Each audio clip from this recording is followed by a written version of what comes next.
2 minute कुछ बता सकते जी। लाल लाल बाबा लाल बाबा लाल जो आपको 3 आश्रम देना चाह रहे थे, आपने उनको हाँ निकल गए। हाँ, वो साथ में मंत्री जी थे। जी जी हाँ बोलिए। थोड़ा सा अच्छा। आप कृपा करें। क्या अच्छा, उनके बारे में बताने वो ऐसा क्या है कि जब कोई साधक भगवत मार्ग में चलता है तो उसको प्रलोभन आता है। जब गुरु आश्रम में गायत्री का अनुष्ठान करके जब कर रहे थे, दैवी शक्ति का एक तेज होता है, जैसे अपने मार्ग में है ना, इसमें सिद्धियां नहीं होती, इसमें प्रेम सिद्धि होती है। प्रिया प्रीतम के मन की रुचि जानकर 8 पैर उनकी सेवा में है। दैवी शक्ति में छोटी मोटी बड़ी सिद्धियां आने लगती है। आप क्या सोच रहे हैं, ये पता हो जाना, दूर की बात सुन लेना, हम जैसा चाहे वैसा। अगर हम चाहते नहीं कि आप उठो, नहीं उठोगे, आप ऐसे बैठे रहोगे। हम चाहे हमारी तरफ देखो, देखते रहो, हमारी इच्छा नहीं कि आप मेरी तरफ देखो तो आप बिल्कुल नहीं देख सकते। मतलब कई तरह की ऐसी। तो उसी समय लक्ष्य चंडी यज्ञ, वो क्या उनका नाम, प्रखर ऐसा पहली बार हम कहीं किसी समाज में जाने का वो अवसर मिला था। मंत्री जी आए, बहुत प्रार्थना है कि उनका हमारे साधन में 1 मिनट के लिए समय नहीं। अच्छा, उस समय किडनी का प्रभाव था नहीं कोई, तो बस पद्मासन में बैठे मंत्र जाप करो। बहुत सुंदर वो पीपल का वृक्ष देखा जो गुरु आश्रम है, अब तो बिल्कुल वो हो गया। वहां रज की थी, रोज लीप करके, और रोज उसमें हम वहीं बैठते थे। जो पीपल का वृक्ष था ना पीछे की साइड में, अभी नींव खुदी हुई है, वो आपके लिए बनने के लिए इंतजार कर रहे हैं। बोले हम लोगों से कौन सा अपराध हुआ गुरुदेव, यहाँ से चले गए सब गाँव अब वाले तो इसको याद वृंदावन से जानेगा।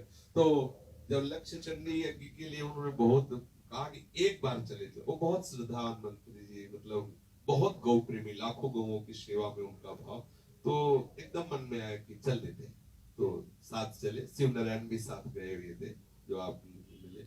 वहां जब गए, इतनी इतनी हमारी उस समय भी जटाएं थी, नई अवस्था, ऐसा चेहरे का तेज, मतलब इस तो रोगी जिसकी किडनी खराब हो जाए उसका क्या। उस समय ऐसा था कि जैसे तिलक लगाने के लिए भी दर्पण देखने की बात नहीं थी, क्योंकि त्रिपुंड था। अब इसमें है तो तिलक कैसा ना, तो उसमें जैसे कभी कोई ऐसा दिख पड़ता है तो लगता है दाम, मतलब शक्ति उपासना से दैवी शक्ति, तो गायत्री आदि के जब से वैसे हुई। तो जब गए तो सभा में प्रवचन वो कर रहे थे, देखते ही ठप ठप हो गए, प्रवचन बंद हो गया और लाखों लोग बैठे थे एकदम वो खड़े हो गए। मंत्री जी सब साथ में थे ऐसे।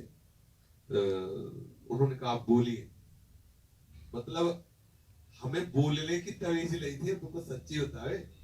तो हम कहा नहीं, तो कहा नहीं कुछ बोलिए, आप बोलिए संतों के वचन। हम कहा हमारे गुरुजी ने कहा है कि जब तक स्वयं ब्रह्म साक्षात्कार न हो जाए तब तक प्रवचन नहीं करना चाहिए। वो कहा ये बात तो सही, आप क्षमा कीजिए ऐसा।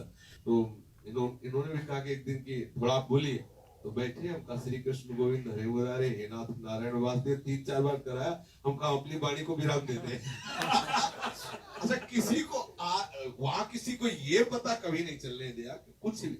वहां हमसे पूछा जाता था कि तुम्हें कभी कुछ बोल लेते हो, मतलब तुम्हें बात करना आता है कि नहीं आता। जहां देखो सीढ़ी में तो ऐसे बैठे, ऐसे वो बनारसी रंग चढ़ा था ना यार, कभी किसी से वार्ता नहीं। अति आवश्यक कोई बात है तो देख लिया, बोल लिया। तभी सिद्धा आदि भी वैसे करते हैं, भोजन के लिए जो आवश्यक है भोजन वो ले लिया, चुपचाप आया अपने कमरे में बंद में। तो वहां एक लाल स्वामी आए थे, लाल जी भाई योगी।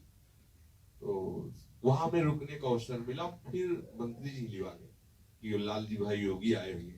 कई बार हम सत्संग में उनकी बात बताई है, तो उन्होंने उपदेश में कहा था जैसा बनना है वैसा सोचो, जैसा सोचोगे वैसा बन जाओगे। उन्होंने जी भी देखा तो प्रलोभन भगवान की माया करती, तो थोड़ी देर वार्ता की और कहा आज तक मैं जो चाहता था वो मुझे मिला, और मेरे हृदय में आकांक्षा जो थी वो आज मिला।